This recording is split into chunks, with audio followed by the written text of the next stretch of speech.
አዲስ አድርገኝ ዛሬ ማሮጌ ነኝ ካልና ተግባሬ ስማማው ያለኝ ልጆቻችሁን አድኑ አስቆርቡ አለ እንጂ ጸበል ርጭልሽ አለ። ይሄ ልጅ መጥቶ ሰራተኛዋን ወቋት የቡዳ መንፈስ አለባት ነው እኮ ያለው ሲል ጊዜ ሰማችና ሰራተኛዋ ወይኔ ስለኔ ነው እንዲህ ሁሉ ጭቅጭቅ አለች። አላወቀችም። ይሄ ሁሉ ግርግር ስለኔ ነው እንዲህ አለች። አዎ ባንቺ ምክንያት ነው ያለና አስቀምጣትና ቡዳ ነሽ እንዲህ አላት። አቀምሱ ራሱ እንዴ አዎ ነኝ አለችው። ቡዳ ነሽ? አዎ ታዲያ ምን ታደርጊያለሽ? እዚህ ቤት ውጪ ከዚህ አላት። እንዴ በዚህ በሌሊት ወዴት ልውጣ? ሂጂ ግቢ ይሻልና አሁኑን እንደዚህ ዘላ የምትበላው መስሎት በር ዘግቶባት አስቀምጧታል። ዕቃ የምታጥበውን ዕቃ ሁሉ ትታ ገባች።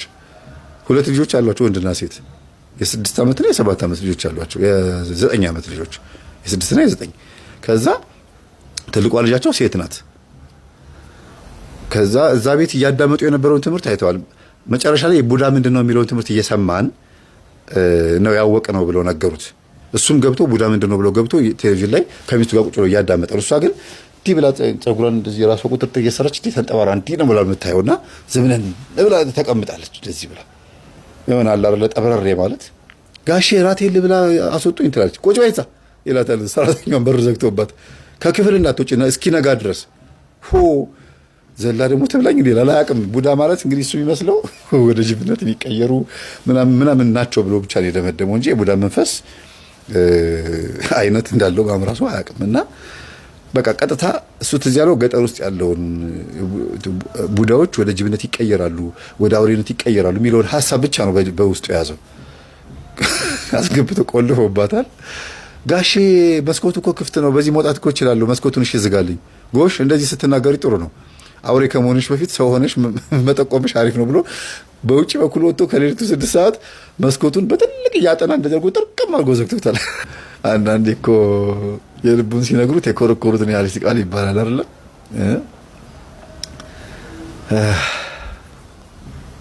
ጓደኞቹ ጋር እየደወለ ኧረ በእናትህ የሚቀርብ ነው እንዴ ደግሞ አመነች እኮ ይሏል።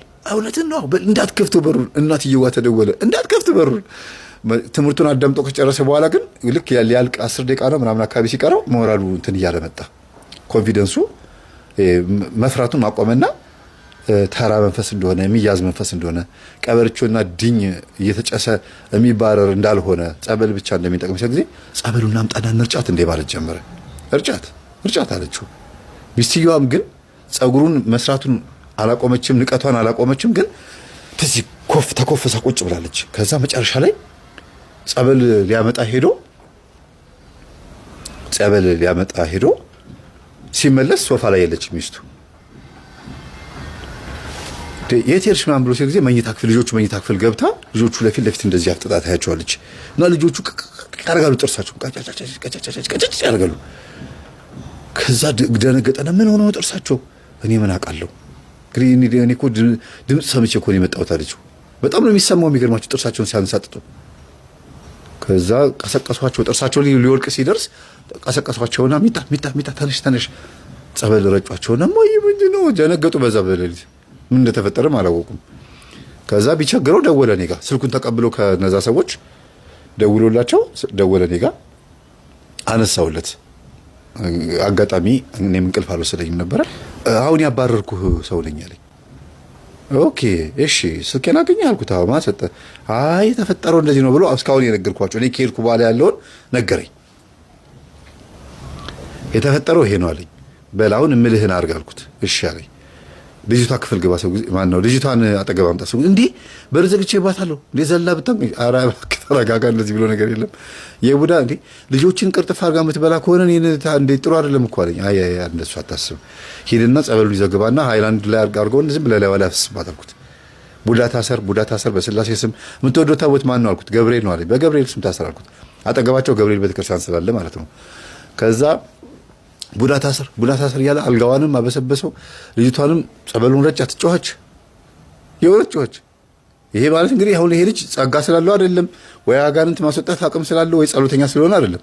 እንዲያውም ኖርማል ሰው ነው። ያን ያክል እንትን የሚልም ሰው አይደለም። እንዴ መምህር እንዴት በእኔ መንፈስ ጮኻልኝ? አንተ ባንተ አይደለም በእኔም አይደለም በጸበሉ ኃይል ነው አልኩት። ለነገሩ ልክ ነህ። አዎ ልክ ነህ። ጸበሉ እኮ ነው ግን እኮ ስራ የሚሰራው ማንን በልተሃል በለው አልኩት። ማንን በልተሃል ሲባል ሚስትየዋን በልቻለሁ። ለካ እንደዛ ስትል የነበረችው ተበልታ ነው። ሚስትየዋ ላይም አለሁ አለ። ከዛ ሰንበላ አታጋልጠኝ ያለች ከውስጥ ከዛኛው ሳሎን ተንደርድራ መታ ንቅ አረገቻት። አታጋልጠኝ ብሎ እዛ ያለው ቡዳ አታጋልጠኝ ብሎ እዚህኛው ላይ በጣም ታናነቁ። ኧረ መምህር ተያዙ አለኝ። ስልኩን አስቀምጠውና ሁለቱን አላቃቸው። ሚስትህን ወደዛ አድርጋት በሩን ቆልፍ አልኩት። ከዛ አልቻላቸውም። ትግል በዛበት። ትግል ሲበዛበት ጊዜ ጸበሉን ሚስቴ ላይ አርከፍክፍ አልኩት። ጸበሉን ሚስቱ ላይ ሳልከፈከፍ ወደቀች። ቡታጋዝ ያው አልተለኮሰም ነበረ ሲሊንደር ምናምን ወዳደቀ። እቃው ትርምስምስ አለ። ሚስቱ ግን ዝርር ብለ ወደቀች። የልጅቷ መንፈስ እየለፈለፈን ያለው ወይኔ ቡዳት ያዝኩኝ፣ ወይኔ ተጋለጥኩኝ፣ ወይኔ ቡዳት ያዝኩኝ ይላል ልጅቷ ላይ ያለው። ከማን የመጣው? ከሰባተኛ ቅድመ አያት ከወዲያ። እቺ ልጅ ስንተኛ ነች በላት አልኩት።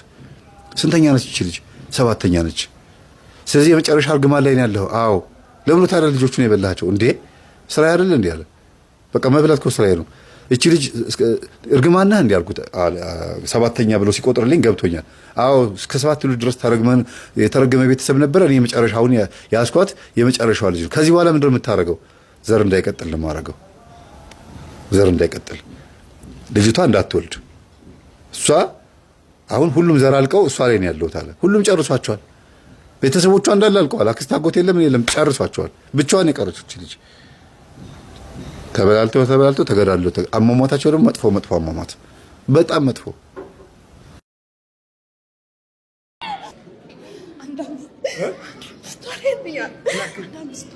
አምስት ወር ከገባ ታሰርክ። አሰረች። የደፍተራ ነው ጠንቋይ ነው። አይሰማኝም። ምን አረካት? ምን ያደርጋል? ባሏ የት አለ? ባለቤቷ ነው የት አለ?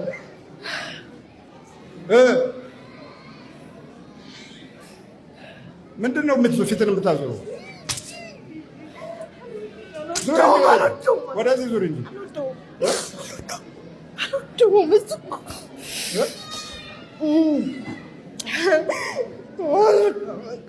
ይህ ሁሉ እንዲህ ምን አመጣው? ልጇስ በማለዳ መንቃት ነቃ። እሱን የነቃው እሷ ነች።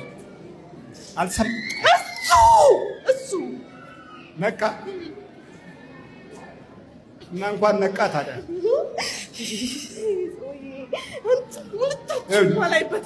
ጀርባውን ያዞራል። እንግዲህ በመንፈስ ሲሆን እንዴት ነው መግባባት የሚቻለው? ይዞራል። ነቅተሃል ወይስ ተኝተሃል? ነቅተህ ነው የጠበቅኝ ወይስ ተኝተሃል? በደንብ በብዙ ተአምራት በደንብ ሰላም በለው በለው። ከየት ነው ወጣኝ? ኤድመንተን።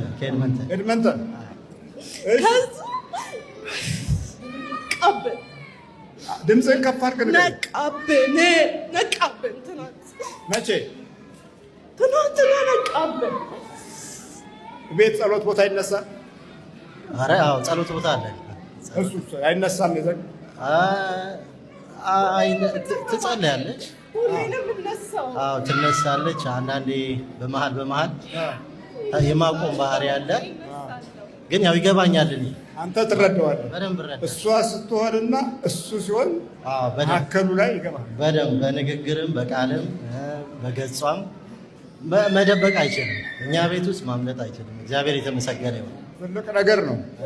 ዛሬ በትምህርት ቤት በጾታ ትምህርት እንኳ ወደ 120 አድርገውታል። የጾታን ትምህርት ወንድና ሴት የሚለው ቀርቶ እኛ እነሱ ወደ ማለት የተደረሰው ከአጋንንቶቹ ጋር ነው። ልምምዳችን እንደዚህ ነው።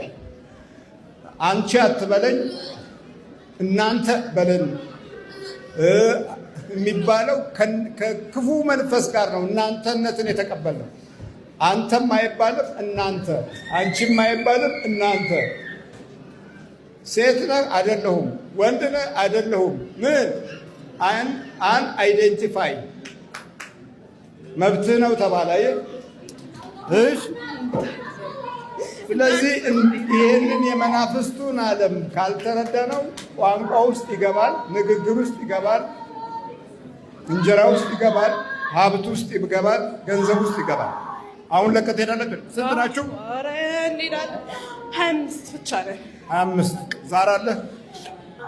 አሁን ይሄ ተልከህ የመጣህ ነው። አይነ ጥላና መተት ብቻ ነን። አይነ ጥላና መተት ትወደዋለህ? አይነ ጥላ እሱን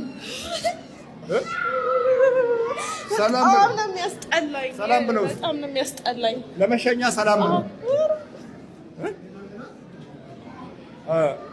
አንድ ታምር መናገር ፈልጋለሁኝ። አይ ቲንክ ከሳምንት በፊት ነው እና በህልሜ ነው እና ህልሜ ምንድነው እኔ መኪና ውስጥ ልገባ ነው እና ልክ መኪና ውስጥ ልገባ ስል እንደ ጥላ ሆኖ ተኝቶ ልክ እኔ ልገባ ነው እና ዞር ብዬ አየዋለሁ ልገባ ስል መኪና ውስጥ። ከዛ አንተ አይነ ጥላ ሆነህ አልኩት። ልክ በዛ ጊዜ በመቀስበት ነቃሁኝ ከእንቅልፌ እና ከራሴ እስከ እግሬ ድረስ ሲሮጣ የታወቀኝ ሲሸሽ ማለት ታወቀኝና ከዛ በነጋታው እሷን ለካ እንትን ብሏታል ልሸኝ አይነ ጥላ ነኝ እዛ ሰውዬ ጋር ያው እርሶን ነው አባታችን ይቅርታ ሄጄ እሸኛለሁ ልትወስደኝ ነው አይደል አለኝ ብላ ነገረችኝ። መኪና እየነዳች ነበር ወደ ስራ እየሄደች። ከዛ ልክ ያንን ህልሙም ተገጣጠመ ማለት ነው እኮ ያው ልክ ነው። እና መዝለል ፈልጓል አይ ቦታ ሊቀይር ፈልጓል አላማረው ነገሮች እና ከዛ ትናንትና ደግሞ እሷን ይሄ እንግዲህ ያው ከመንፈሱ የመንቃት የመጣ ልምድ ነው እና እሷን እንትን ስላ በጣም ስትቅበዘበዝብኝ አይ በቃ መሄድ አለብን። አንዳንድ ምክንያቶች ነበር ለመምጣት የተቸገርንበት እዚህ መናገር ስላልፈለኩ እና ከዛ በኋላ በቃ መሄድ አለብን አንተ በቃ መሄድ አለብን ስለው ጊዜ በመቀስበት በቃ ልጆቹ መንቀጭቀጭ ጀመሩ። ከዛ በኋላ በቃ ገብቶኛል እና እየዘለለ ነው ማለት ከአንድ ወደ አንዱ። ከዛ በኋላ እኔ ልጆቹን ቅባ ቅዱስ ቀባቸው። ጥሩ አድርገህ ከዛ በቃ ወዲያው ተረጋጉ። መጸለይ ስትጀምሩ መናፍስቱ ይሯሯጣል። ሚስት ላይ ያለው ወደ ባል፣ ባል ላይ ያለው ወደ ሚስት ይሽከረከራል እና ያ ቅድም አዚም እንደሚሆን እንዳልኳችሁ አይነት በህልምም ታዩታላችሁ። ይሄ በጸሎት የሚገኝ ውጤት እንጂ በልዩ ድግምት አይደለም። ሽብልት ምርቅ ወልቦጥ ነው ተከሰውነት ወደ አይሆንም። በቃ ምንም ገንዘብ አባክናል። ብዙ ምን አጥፍተሃል? $10,000 አስበላዋል። $10,000 አስበላዋል። አስበላህ? በምን? በስካመሮች ስልብና ነው። አልሰማሁም ይቅርታ። ስካመሮች $10,000 አስበላዋል። ስካመሮቹ $10,000 አስልኬ በሉት። አስበላ ሰፍኩታ በሳላን በልቦጥ ነው ተከሰሉት። አፍለዝ ስካመሮች ምንድን ናቸው? ምንድን ነው ስካመር? እነዚህ ገንዘብ እናስገኛለን ይሄን ያህል ካስገባሽ የሚሉት ናቸው። አስገቢና ይሄን ያህል ገንዘብ ታገኛለሽ። እሺ ምን ተስገድ ፈጥጥ በኢየሱስ ክርስቶስ ስም በወላዲተ አምላክ ስም በቅዱስ ሚካኤል ስም በቅዱስ ገብርኤል ስም ሲኦል ታስረናል። ሰባት እግዚአብሔር ይገስጽ።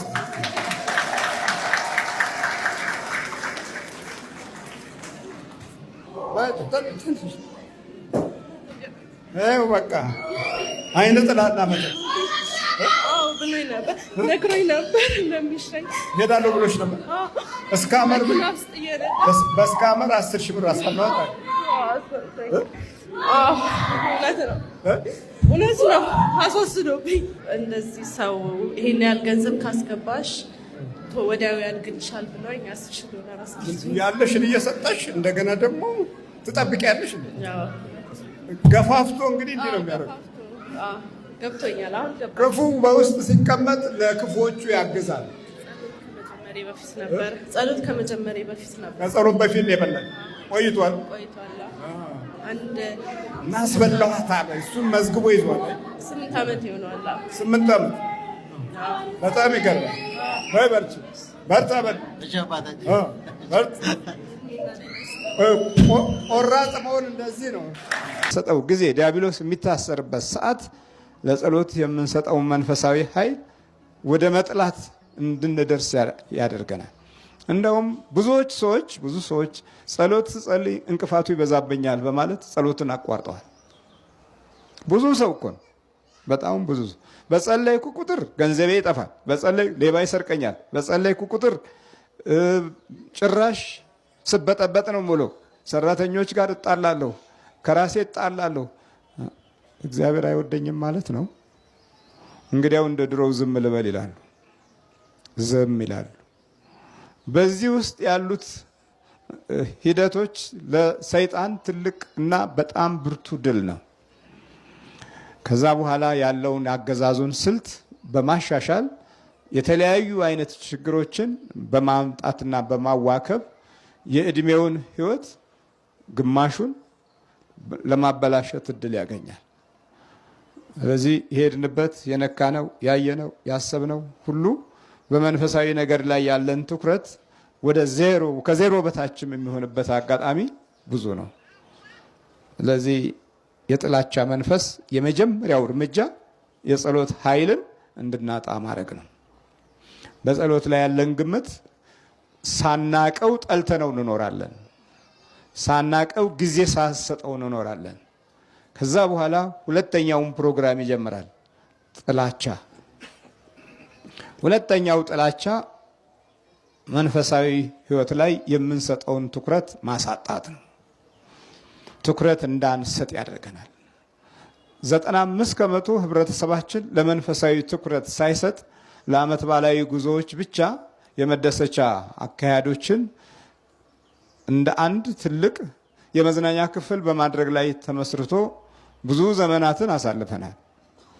ግን መንፈሳዊ ቦታ ላይ ትኩረት አልሰጠንም።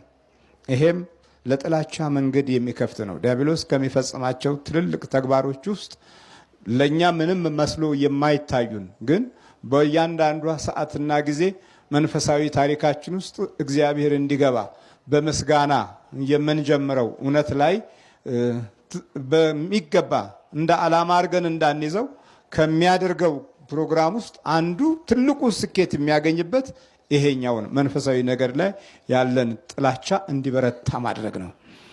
እነዚህ ጥላቻዎች ቀስ በቀስ ወደ ሰውነታችንና ወደ ልቦናችን ሲገቡ እንደ ቀልድ ነው።